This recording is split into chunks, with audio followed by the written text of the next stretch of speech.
Okay, so welcome everybody. We are here to spend a few minutes learning for the halachos of Sukkot. We all have a quiz this coming Tuesday on some of the halachos of the Dalad Minim as well as some of the laws of Hilchos Sukkah. So we're going to jump right into the sheets. Again, I'm going to try in the next couple of moments to really run through everything to help everybody prepare for the quiz. So this sheet should look pretty identical to the one you have in front of you. We'll first start with the mitzvah of the Dalad Minim. So we know the Torah says in Parshas Emor, the famous pasuk, "Ulakachtem lachem bayom harishon pri eitz hadar kapos tamarim va'anaf eitz avos va'arvi nachal," right? That you should take for yourself on the first day. We'll see in a moment that the mitzvah of Dalad Minim is in fact on the first day. The mitzvah, as the pasuk says, on the Biyom Harishon, is on the first day, at least min HaTorah, and that has some major ramifications. But then the Torah says, what should you take? These four different things, these four minim. Pri eitz hadar, which we know refers to the esrog. How do we know that? It's very simple. We have Torah Shabbal Peh that explains it to us. Whether this is one of the best proofs, although there are many, that without Torah Shabbal Peh we could not possibly follow this halacha properly. We just simply would not know what the Torah meant by Pri eitz hadar, or Kapos Tamarim, which refers to the Lulav, Va'anaf eitz avos, which refers to the Hadassim, and Arvei Nachal, which refers to the Aravos. And these numbers here, as you all know, just refer to how many of each we take together. So we have one Esrog, one Lulav, three Hadassim, two Aravos that we all take together. Point number 2, which I alluded to before, since the Torah commands us to take these alminim on the first day of Sukkot, right, B'yom HaRishon, that makes this a mitzvah aseh shehazman grama. It is a positive mitzvah which is time-bound, which means if today, a few days before Sukkot, I tried to take the Dalad Minim, they're readily available right now, and I shook them or picked them up, that would be worthless in halacha right now. There's no mitzvah today to do it. Therefore, we know that women are exempt from most time-bound mitzvos. Big discussion, what if a woman chooses to do those mitzvos? In most cases, that is completely permissible, and at least for Bnei Ashkenaz, you can even make a bracha. Sephardic women would not make a bracha on a mitzvah aseh shehazman grama when they choose to do it, but Ashkenazic women certainly can. So that will be relevant to Dalad Minim, if you do choose to take the Dalad Minim, as well as later on when we get to Sukkah. Now there's another halacha here that what the Gemara refers to as Dalad Minim are ma'akvim zeh et zeh. It means that you need all four to do the mitzvah. It's not like if you have 3 of the 4 now and you'll get a 4th later, so okay, I'll take these 3 now, and later I'll pick up the 4th, and then I'll have all 4 at some point during the day. No, you must take all 4 of them in your hands properly together to fulfill the mitzvah. And we all know the idea of what we call hidur mitzvah, right? From the word hadar, hidur mitzvah, to make beautiful. So there is a certain notion here by all of the Dalad Minim that these Dalad Minim should be as most beautiful as possible, and that will have its implications in terms of what types of Dalad Minim are kosher to be used. And then what I really mentioned earlier, how many days do we do this mitzvah for? So again, here we have the difference between the mitzvah de'oraisa and the mitzvah mid'rabanan, that the mitzvah de'oraisa in the Beis HaMikdash was for all 7 days. Everywhere else it was just for 1 day. However, mid'rabanan Chazal added outside of the Beis HaMikdash as the concept of zecher l'mikdash. That's a really interesting idea, which just that simple idea means that as some form of a remembrance of what was done in the Beis HaMikdash, we wouldn't want to forget that, hey, one time there was a time when there was a Beis HaMikdash, and for 7 days they brought the Dalad Minim in the Beis HaMikdash, so we do it today, even though we don't have a Beis HaMikdash, even in Chutz La'aretz, and certainly in Eretz Yisrael for all those days, even though we do not have that mitzvah min Torah anymore. Okay, so let's take a quick look. First, we're going to just kind of run through these the information on the sheet, because that's really what everyone needs to do, but we'll use the pictures to help us fully understand it. So there are basically 3 parts to the lulav. There's the shedra, there are the alim, and the tiomas. The shedra refers to the spine. This just gives you the exact how many inches long, 15 7/8 inches long that it should be. The alim are simply the leaves that grow above, and then the tiomas, which is the leaves that grow double and are connected to each other towards the top. So if we switch over for a moment, again, just as a one disclaimer, all of the pictures, really all of the information I'm about to share with you on this PowerPoint come from this wonderful Sefer, the Halachos of the four species. So if we look first at the lulav, just a quick look there, kind of what he says is the ideal lulav, which already mentioned a few of the pieces I mentioned. It must be a certain minimum size, which we already mentioned, that 15/78 inches. The central leaf on top, which is the tiomus, which we'll take a look at the picture in a minute, has to be doubled as well as closed. That's why we all know when we look at a lulav, the best thing is for it to be closed on top. The top of the central leaf must be totally intact. The top of the central leaf must have no flaws, shouldn't be dry or bent, and we're going to see all those on the sheet. And it also has to be fresh as opposed to dry, and it has to be straight. And there's other things as well. That picture's out of place. We'll come back to that afterwards. So if you just take a quick look over here, this just shows you where you measure it. The length of the lulav is measured from the end of the shedra to the point where the leaves begin to branch out. So that's from over here, right, really the end of the spine, all the way up to here where the leaves start to branch out. That's where you're going to need the 15 7/8 inches long. And if you just look at this picture, it has a picture of the tiomus, which is that center leaf, which it is really the most important. And as we mentioned before, just to go back for a moment to our sheet now, this is just another picture. It's a little hard to tell. We'll come back to that in a second. That the tiomus that grows double and are connected to each other, and it has to be together. I apologize. That the sheet is right over here.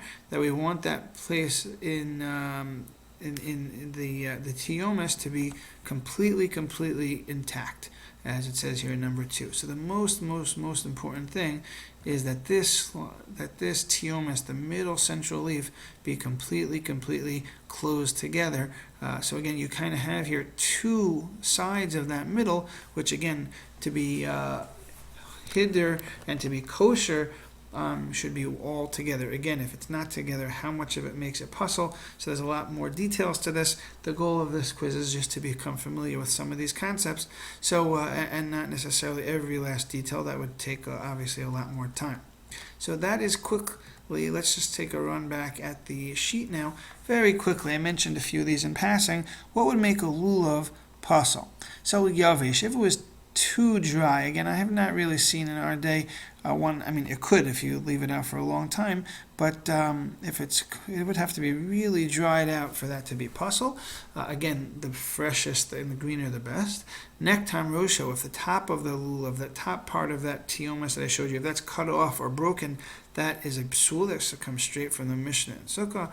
Nifritzu olav, these following come really from the Mishnah in Masechah Sukkah in the beginning of the 3rd parak. If the leaves have been torn off from their natural connection to the shedra and are simply tied to it. So again, nobody's going to do that today, but this would literally mean where all of the leaves were ripped off and you just tied them together. So that's obviously a puzzle. If that shedra is broken, that main piece, down the middle, if it's broken after the tiomus, and nifridu olav, if the leaves are spread apart and no longer standing vertically, right? So that again, when it's exactly puzzle, when it's not. So the point here is we try to find where that middle section of the lulav is as tightly packed as together as possible. The Mishnah talks about sinei har barzel, which again I'm not sure if we're going to find in our day, where the tip of one leaf doesn't reach to the next. And then another example the Mishnah talks about of nechlok hatiomus, where the tiomus, we referred to this before, is split. Now again, if most of the leaves of the lulav are split more than halfway to the shedra, that's when it would be puzzle. So again, for the purposes of this quiz and for our basic knowledge, right, exactly when and where each of these would really be puzzle as opposed to not preferable. So that's, I think, going to require more study than we have the chance to do now. But certainly, if that tiomus is split, and if most of the leaves of the lulav are split more than halfway down to the shedra, that would puzzle the lulav. So that's the basics of the lulav. What about hadassim? So hadassim, there must be 3 or more leaves growing near each other in one circle. I'll show you a picture of this in a moment, so that the leaf is not lower than the other, completely covering the twig. Again, I'll show you that in a minute. Let's read C. It must be 3 tvachim long. L'chatchila, the entire length of the tvachim should be meshuleshes, which means fully covered. However, as long as the majority is meshulesh, that is also kosher. So, and again, the same idea, what would make a hadas puzzle? If it's yavesh, too dried out, Nektar Rosho, if the top part is cut off, again, that's also a little bit complicated. It will depend if it's very clear or not that the top is cut off or not. And again, I've never seen this in our day and age, but the Gemara and Mishnah does discuss this idea of a novim, if there's some kind of berries attached to it, in a way that there are more berries than leaves, that would also be puzzle. So let's jump to the PowerPoint for a minute. First of all, let's go back to that sheet that was out of place before. The ideal hadas, right? It would be triple leaved, like we said before, that the 3 leaves at each level should come out from the same general point. Let's take a quick look down to, this is really the best picture that can show it. No, this is the psul. Hold on. Yeah, in this case, this is not kosher really at all, because you'll see that the bottoms of the leaves are not at the same point. But the ideal hadas would be where the leaf is connected to the stalk at the exact same point, moving around. I thought I had another picture here for you, but it doesn't look like I do. But I think this picture, seeing the opposite, where this would really be puzzle, is making the point. But really, they should be coming out at the exact same point, as well as, which we mentioned before, so it should be triple. There should be 3 of them. It should be a minimum of 3 tfachim. That the leaves lie upon another so that the branch is fully covered. That's the idea of the meshuleshes that we talked about before, right? So it should be really, really full, and that the leaves should really not just have 3 come out from the same, they should be on the same level on the branch, but that they should layer on top of the ones and above them, so that it's completely covered. We mentioned that the leaves that the leaves of the hadas should be small, and the top of the hadas should be intact, that it should not be cut. Okay, this just shows you a picture that the 3 handbreadths are measured from the top to the point where the lowest leaf emerges, meaning the 3 tfachim will start from the top down to over here, not to the bottom of the branch, but where the actual leaves begin. Okay, let's jump back to the word file for the aravos. Anything there we left out? There's a concept of hadashota. If 2 of the leaves are on the same level and the 3rd is above or below them, that should not be used. That's kind of the idea of what I showed you before in this picture, right over here. That's the idea where they're not coming out at the same point. Okay. Aravos. There are 3 requirements. That its leaf is long. The edges of its leaves should be smooth and not rugged. Its twig is red. Again, if it's green, it's also kosher, but it shouldn't be some other colors. The entire branch must be 3 tfachim long, so that's easy to remember. Hadassim and aravos have to be 3 tfachim long. What would make an arav a pasul? Again, yavesh, we keep seeing that if it's very dried out. Nishru olav, if most of the leaves fell off. So you do have to be careful. It's one thing I have a little disclaimer to be careful when you put them into the holder of the lulav, because if you have to take them in and out, it could pull them off. Again, if a couple fall off, that's not a problem. But if most of the leaves fall off within those 3 tfachim, that would be a pasul. And again, nektam rosho, if the top of it broke off. Let's jump to our PowerPoint just for a moment. Just again, these are similar, the same ideas. I just want to show you where this all comes from. Again, a red stem. Leaves should look like a brook, narrow and long. Leaves should be smooth, not serrated like a saw. And let's just take one quick look. There's a picture here, relatively smoothly edged. This would be kosher. This would be, more not kosher, where it's more rugged edges. And this is just a picture of where the top of the branch was cut off here on a rava with a cut off top. So that would be puzzle as well. Okay, let's move along to the esrog. Okay, now the esrog we know is probably the one that's a little bit of the, or maybe not a little bit, it's really the most complicated. And finding a kosher esrog, or really a beautiful esrog, is something that people spend a lot of time to do. And there are different parts to the esrog. So we'll look at it here first on paper, and then I'll show you a picture. We have what everyone knows as the pitum, which is the upper tip which protrudes beyond the esrog, and the upper part of that is called the shoshanta, the top portion of the pitum. Let's jump to a picture so we could start and see that. If we look here at a picture, again it's a little bit small, but the top part is the shoshanta. The bottom kind of middle part that I guess you could say, would connect the main body of the esrog to the shoshanta, the top part. That is what is referred to as the pitum. And then you have the chotem, which is the top portion of the esrog after it begins to become narrow. That's going to be very important. That's this part up here, once it begins to narrow up all the way over here, because we're going to see that that part should be totally clear of any dots or bruises or things of that nature. And that's really one of the most important things that people look for when looking and choosing a esrog. And then there's the uketz, which is the stem on the bottom. That's actually where it was connected to the tree. So that's this guy down over here. Okay, so let's take a look at some of the halachos. What makes an esrog pasol? Again, there are many. I'm just going to run through some of them. Again, the idea of if it's rotten or yavish, if it's dry. Again, Baruch Hashem, today we will not have to deal with that. We will have nice, beautiful esrogim to look at.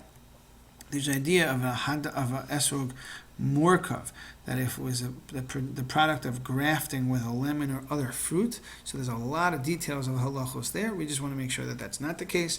A chazazis, which is some type of blister. I'll show you a picture of that in a moment. If one large growth covers the majority of the surface, it would be pasol. Or if 2 or 3 growths are found throughout the surface, even if it's not the majority, that would be pasol. And again, any blister on the chotem, which is that top portion, which I showed you before, even if it's one, even if it's small, it is pasol. Right? This area, as I mentioned, is the most sensitive in the halacha.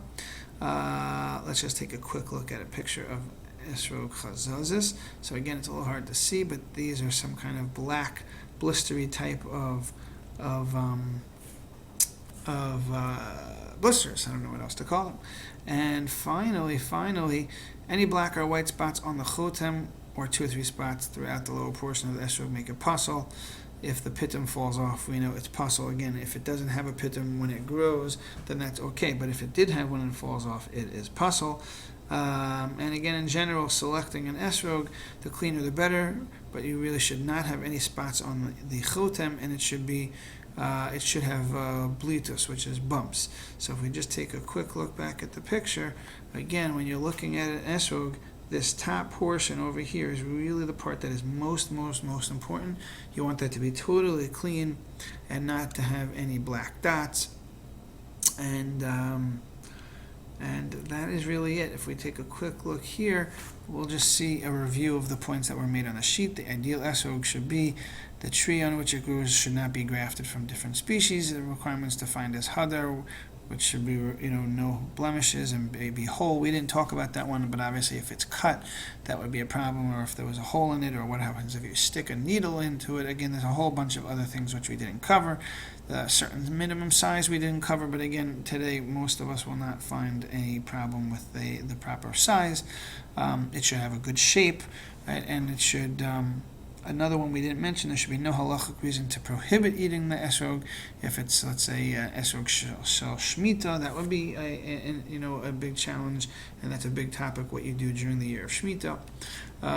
It should have its pitum, the upper part should be free of blemishes, and the pitum you should try to find, this is one that not everyone realizes, you should try to find where the pitum really, and again this picture is not 3D, so it's a little hard to see, but this pitum should be straight down the middle of the actual esrog.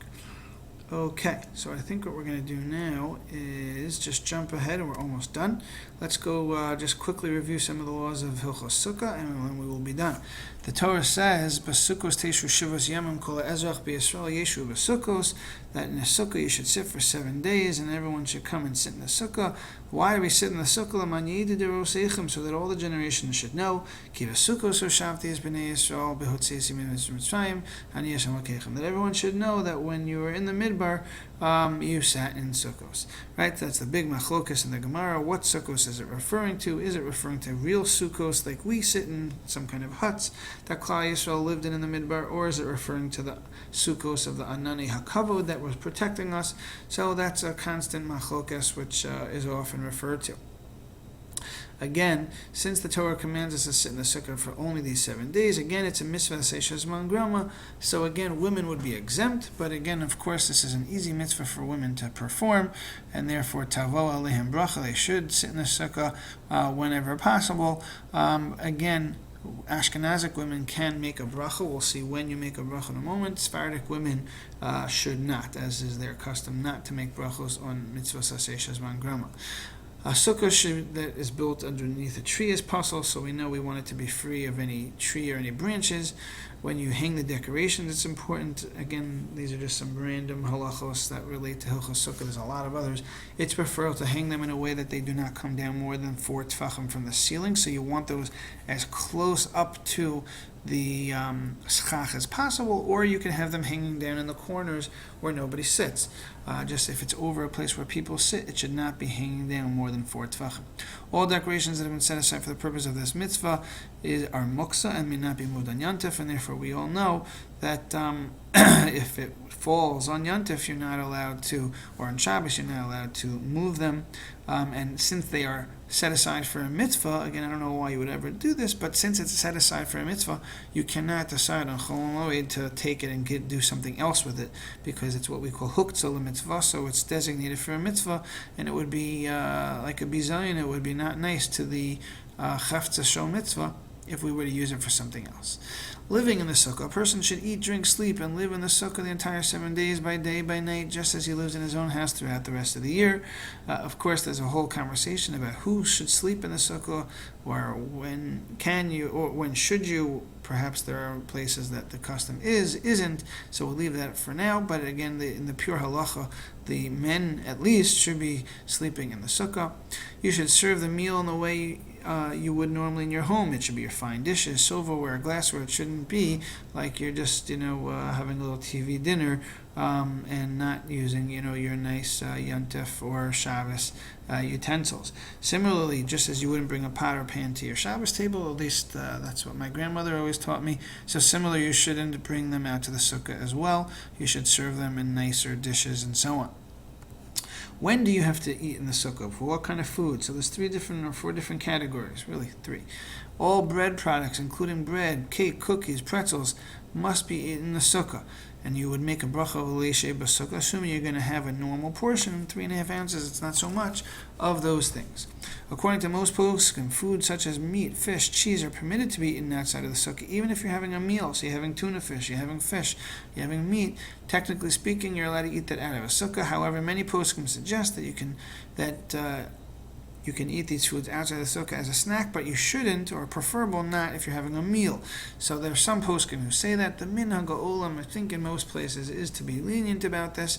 But again, eating, let's go to the next part, eating fruit and drinking outside the sukkah is permitted.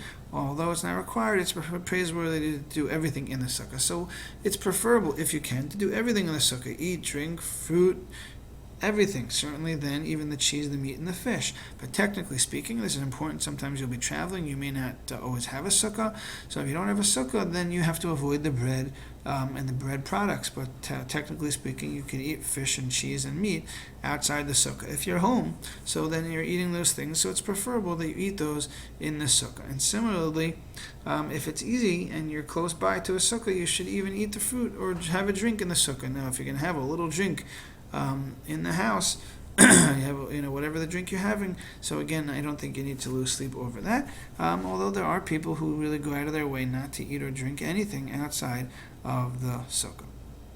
And in fact, for those people who are not going to be in shul, it's actually preferable to daven in the sukkah. So if for some reason you're not going to be in shul to daven, the sukkah should be your house, the way you live, and really it should be hanging out in the sukkah, right? We didn't talk about this on the sheet, but perhaps it's preferable to maybe bring a couch or bring out some chairs, lounge chairs, or whatever it might be to the sukkah, so that we really can spend as much time as possible.